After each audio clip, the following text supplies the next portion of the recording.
Bien, a continuación entonces vamos a ver la práctica de corte directo en suelos consolidados drenados. Entonces, este ensayo, básicamente, o el objetivo de este ensayo es obtener de manera relativamente rápida las propiedades de resistencia del suelo en estado drenado y también consolidado. Entonces, sobre todo, como les había mencionado en la parte teórica, es muy útil en materiales como las arenas, ¿ya? Para eso, básicamente, es muy útil este ensayo, que de una manera rápida se puede obtener los parámetros de resistencia al corte. Entonces, vamos a ver los materiales que se requieren para hacer el ensayo. Entonces, entre ellos, déjenme nomás quitar esto que me está estorbando. Ya. Okay. Entonces, entre ellos tenemos el dispositivo de corte. Tenemos aquí la caja de corte, que es esta, ¿sí? Y tenemos las piedras porosas, que van a ir en la parte inferior de esta base.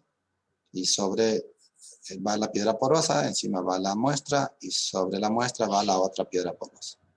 Y esto se le coloca acá, y esto encima, y todo esto se coloca dentro de la caja. Bien, tenemos el indicador de deformación que nos permite, igual que antes, medir. En este caso vamos a hacer dos lecturas de deformación. Vamos a colocar dos deformímetros. Uno para medir la deformación vertical, para saber si la muestra ya se consolidó o no cuando le apliquemos el esfuerzo de confinamiento o esfuerzo normal. En este caso, recuerden ustedes que el ensayo lo vamos a realizar de manera, la fuerza de corte que va a producir la falla en el material va a ser horizontal, entonces el confinamiento va a ser de manera vertical. Por lo tanto, vamos a medir deformaciones verticales para saber cuándo ya se consolidó la muestra para el esfuerzo vertical que le pongamos y inmediatamente proceder a cortar la muestra en el sentido horizontal. Entonces, cuando cortamos en el sentido horizontal, necesitamos medir también la deformación horizontal. Entonces, medimos deformación horizontal y vertical. La vertical nos permite ver la variación en altura de la muestra y también saber cuándo se consolida la misma.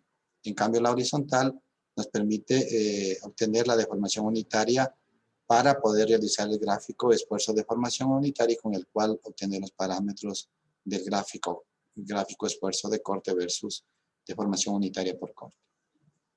Bien, también tenemos el calibrador, que ya habíamos visto también en la práctica anterior, que nos permite medir el diámetro de la muestra, ¿no es cierto?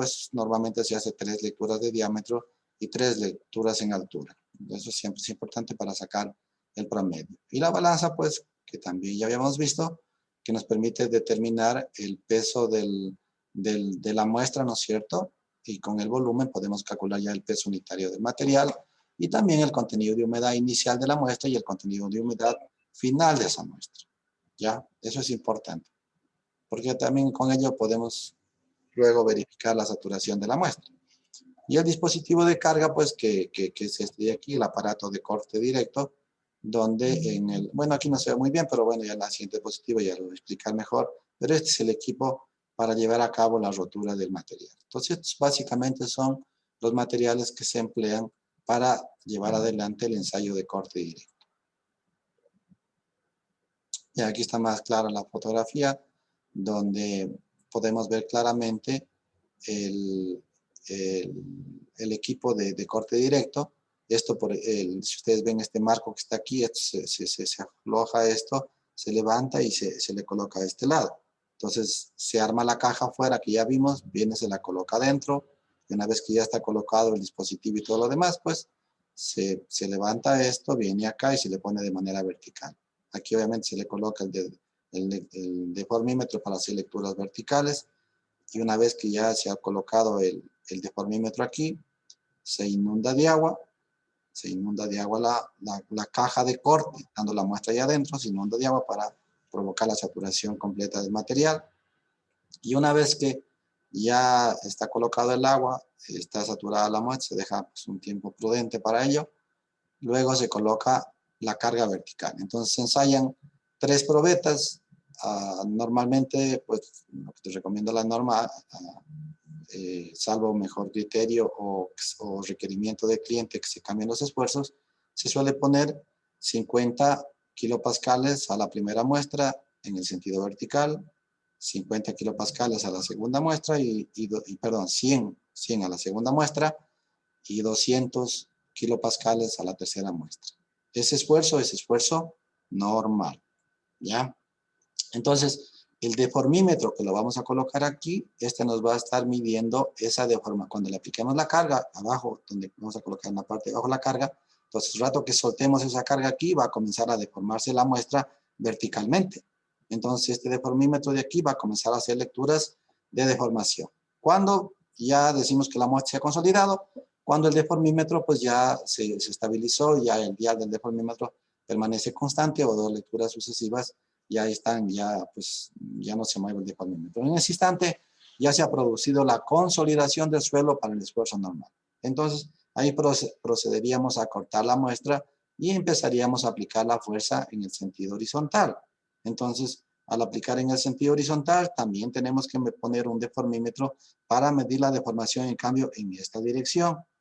Entonces, medimos la otra deformación, que sería la deformación en la dirección de la carga, o deformación axial. Esa deformación nos va a permitir a nosotros determinar la deformación unitaria por corte. Entonces, al tener ya la deformación unitaria por corte, y aquí al aplicar una fuerza de corte, dividir para el área de corte, tendríamos el esfuerzo cortante, con lo cual ya podríamos graficar en el eje de ordenadas el esfuerzo cortante y en el eje de las abscisas la deformación unitaria por corte. Y ya tendríamos el gráfico, pues que siempre lo hemos visto ya, que es esfuerzo versus deformación unitaria.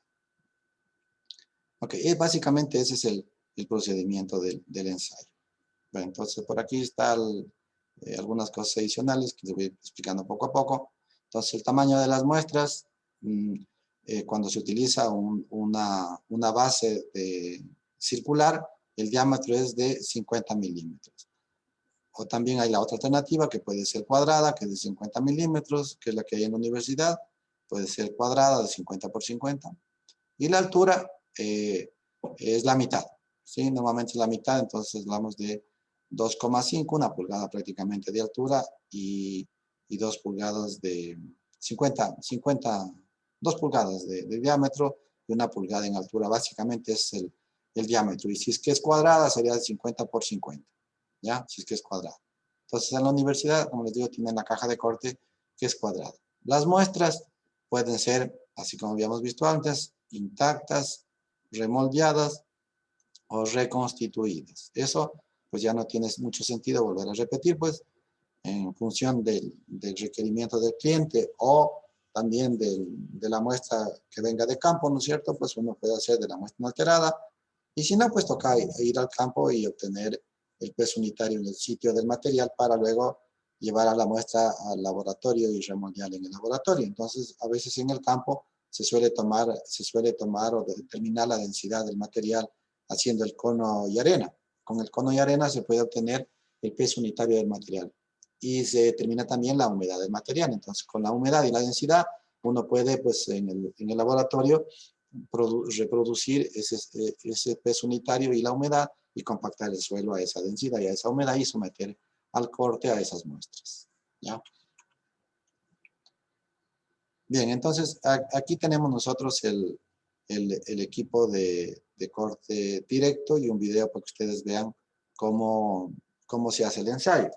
Entonces aquí voy a poner el video para que ustedes lo miren y luego sobre el video vamos a dar algunas explicaciones adicionales. Entonces, por favor pongan atención cómo funciona, cómo se hace el ensayo de corte directo. Es lo más aproximado que se puede hacer. Como les digo, el diámetro del anillo es muy pequeño, apenas tiene 5 centímetros, ¿no? O también la caja de corte 5 centímetros. Y es que prácticamente esto casi como que tiene la misma dimensión desde mi punto de vista. No sé lo que ustedes estén viendo allá, pero acá casi prácticamente tiene el mismo diámetro, ¿ya? Bien, ahí les pongo el video. Miren, ahí está la muestra. Se coloca adentro, la piedra porosa está debajo, la piedra porosa encima, se arma, se pone ese dispositivo para aplicar la carga aquí.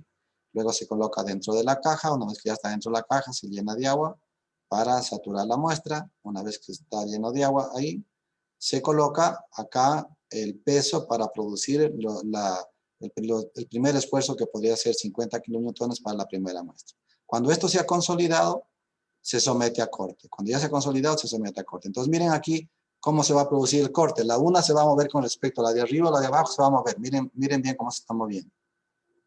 ¿Sí? La una permanece fija y la otra se mueve. ¿Cuál se está moviendo? ¿Cuál se movió? ¿La de arriba o la de abajo? De abajo. De abajo. La de abajo. Entonces, ¿dónde se produjo el corte? Miren, aquí se produjo el corte. ¿Ya? Pero ese no necesariamente es el plano de falla. ¿Ya? Este no necesariamente es el plano de falla. ¿Sí? Por aquí se produjo el corte de la muestra, ¿no es cierto? Miren, ahí se produjo el corte de la muestra. Pero este plano no necesariamente es el plano de falla. Aquí nosotros le estamos induciendo a que falle. Aquí mira, la caja de corte tiene un seguro, que ustedes le levantan un poquito y queda una separación aquí. Entonces, aplican la fuerza acá, y lo que hace es la base de la caja, tiene acá abajo unos rodillos que hace que esto se mueva hacia acá y la de arriba se queda fija. Y entonces, lo que hace es romper la muestra por este plano forzado prácticamente, porque por aquí no es el plano de debilidad. No necesariamente puede ser el plano de debilidad. Entonces, ahora viene la pregunta, ¿cómo nosotros determinamos cuál es el ángulo que produce la falla?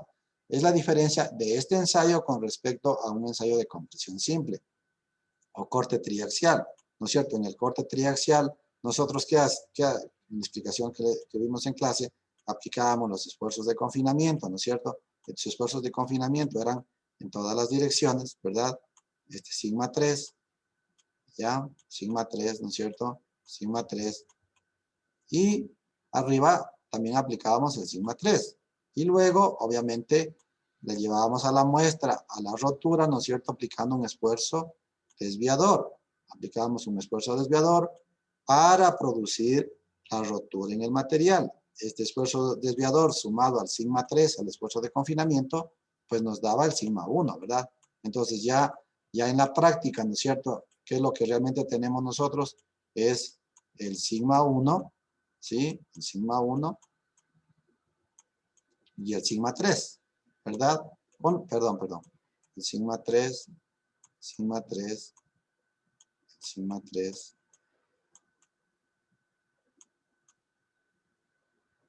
El sigma 3 y este sería el sigma 1. Este sería el sigma 1.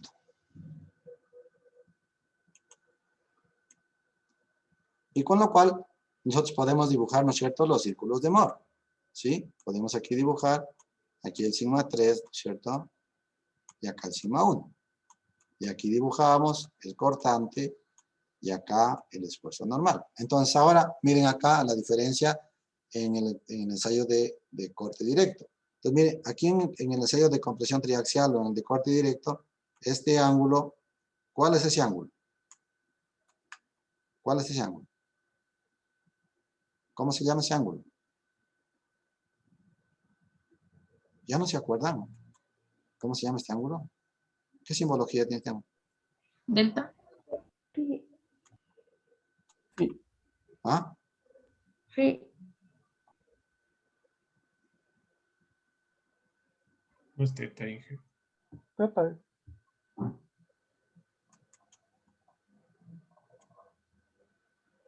Es el ángulo de falla teta. ¿Y qué es teta? Teta primeramente es el ángulo de falla. O sea, este es el plano más débil que ha tenido esta muestra. Cuando ustedes le aplican la carga acá, pues se rompe el material por el plano de debilidad más bajo que tenga. Entonces, por aquí se rompe. Por eso es que hay que estar pendiente del plano de falla cuando uno hace un ensayo de compresión simple. Para medir este ángulo teta, medir la distancia horizontal, la distancia vertical y con la tangente inversa de la tangente, digamos, calculas el ángulo teta. Y ese ángulo teta es el ángulo que forma el plano de falla con el plano donde actúa el esfuerzo principal, y este no es el sigma 3, sino es el sigma 1. Sigma 1. Es el sigma 1. Este es el sigma 1. ¿Sí? Ese es sigma 1. Y ahora, entonces acá, ¿dónde está ese ángulo teta? no lo podemos saber. Pero, en cambio aquí, ¿qué es lo que nosotros vamos a obtener? El momento que nosotros rompemos esta muestra, miren, el momento que la llevamos a la falla, nosotros podemos fácilmente graficar aquí la deformación unitaria por corte versus el esfuerzo cortante. ¿Ya? Si el gráfico va así, podemos nosotros determinar acá cuál es el tau máximo. Tau máximo. ¿Ya? Para, digamos, la probeta 1, por decir algo. ¿Ya? Tau máximo de la probeta 1. Pero este tau máximo para la probeta 1, a esa probeta 1, ¿qué es lo que hemos hecho en este caso? Si ven la diferencia, díganme ustedes, ¿dónde está? ¿Qué va arriba? ¿Qué iría arriba? ¿Qué esfuerzo iría arriba?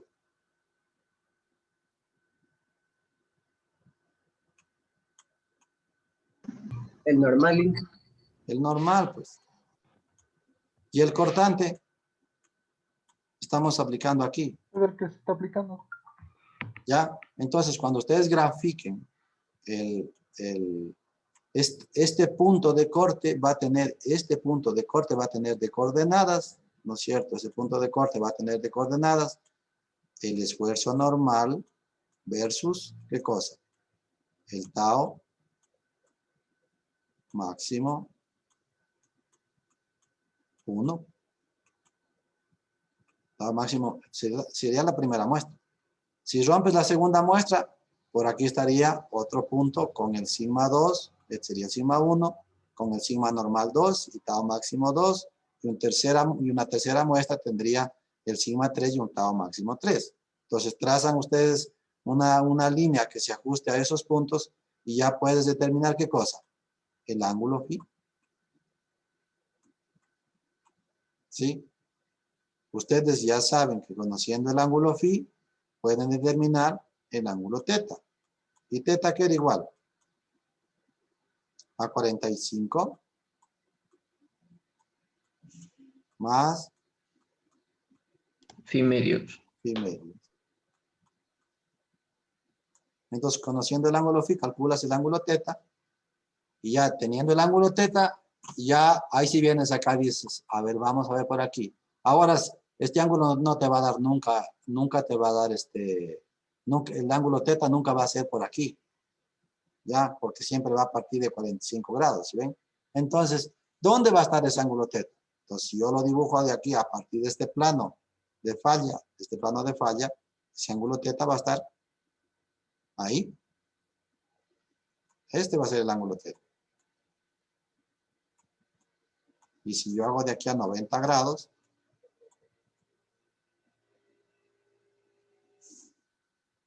ahora díganme ustedes, ¿qué esfuerzo está actuando en este plano? Mírenos acá, dígame, dígame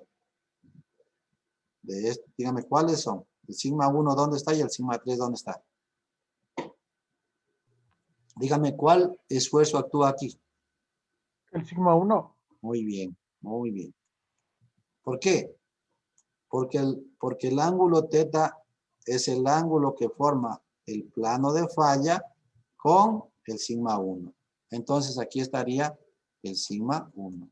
Y acá estaría el sigma 3. ¿Ya? Y si ustedes quieren completar el paralelepípedo del ensayo, o del estado de esfuerzos, perdón, más bien hablando con propiedad, pues ahí tenían ustedes el paralelepípedo rotado, donde estaría el plano de falla.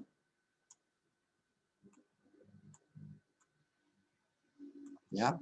Este sería también el sigma 3 y este sería el sigma 1. Entonces, como ustedes pueden ver, si bien es cierto, nosotros inducimos a que falle esa muestra por ese plano horizontal, pero con ese resultado podemos obtener cuál es el plano de falla de ese material. ¿Me entendieron? Profe, una pregunta. Usted dijo que el esfuerzo normal allí era era 50, 100 y 200, ¿verdad? Ajá, sí. Y el que se le hace para, o sea, para el corte, ¿cuánto se le aplica? No, pues ahí es como si tú le aplicaras, si hacemos, si hacemos el análisis del anterior, si hiciéramos el análisis del triaxial, le aplicas carga, es como si estuvieras aplicando el esfuerzo desviador a un ensayo de compresión. Le aplicas este esfuerzo desviador hasta que aparece la falla. ¿Me entiendes? Igual acá, tú le aplicas esta fuerza aquí, esta fuerza de corte, que sería así, que luego te da origen al cortante, ¿no es cierto? Que sería la carga para el área, ¿no es cierto? Para el área, y ya tienes el esfuerzo. Pero el momento que esto falla, se rompe, y el dial regresa como cuando rompes un cilindro, como cuando rompes cualquier cosa, tú le das carga y cuando falló, falló.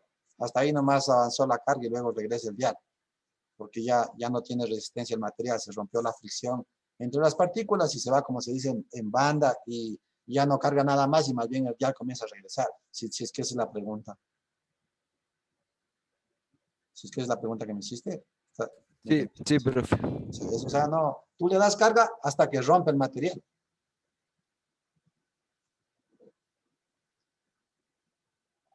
Ya, profe, gracias. Bien. Bueno, la ejecución del ensayo es muy simple. Entonces, se arma la caja, ya vimos pues, rápidamente, le expliqué en el video, ¿no? Pero para que ustedes tengan aquí, pues, de manera escrita aquí en las diapositivas, se arma la caja de corte con el marco de carga, ¿no es cierto? Se coloca el espécimen dentro de la caja. Acuérdense que siempre en la parte inferior va la piedra porosa y en la parte superior también va la piedra porosa, ¿no es cierto? Y luego que ya está colocada esas, pues le pones encima el dispositivo para que conecte la carga normal y luego le ajustas completamente al sistema, ¿no es cierto? Coloca los deformímetros verticales y horizontales, ¿no es cierto? Y sometes acá. Inundas la muestra y luego le das obviamente la carga vertical y luego ya comienzas a aplicar la carga horizontal. Voy a borrar esto para que puedan ver. Inge, una pregunta. La carga vertical se aplica para que el material se confine, ¿verdad?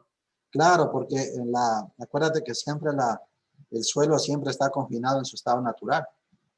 Si tú imagínate tú que fueras a sacar una muestra bajo tu casa, sí, una muestra de un bloquecito debajo de tu casa. ¿Qué está ese bloque? Ponle al lado de tu casa, no le pongas abajo de tu casa, sino al lado, en el jardín. Si sacas a 1 metro de profundidad, esa muestra está confinada lateralmente y verticalmente. O sea, está totalmente confinada por el peso de arriba del material y horizontalmente está confinada. Entonces, lo que se hace aquí es tratar de simular el estado de esfuerzo que tiene ese suelo en su estado natural. Pero en este caso, como tú le vas a cortar horizontalmente, entonces el esfuerzo que tú le aplicas de confinamiento, en este caso, tiene que ser normal. Sí, gracias. ¿Ya? Entonces, bueno, le aplicas los diferentes incrementos de cargas para llevarle a la rotura al material. Básicamente eso es, ¿no? Eso es el procedimiento del ensayo.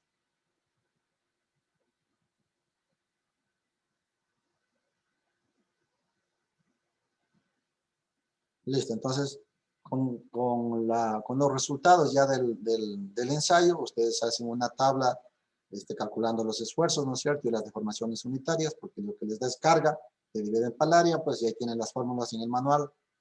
Y a propósito, tengo que subir los datos para que puedan hacer el ensayo. Se voy a anotar aquí para no olvidar. Datos del ensayo, ¿ya? Bueno, ya ahí está la muestra. Bueno, y esta es la cuadrada, ¿no? Como les decía yo en el laboratorio, pues es la que tienen en la universidad, cuadrada.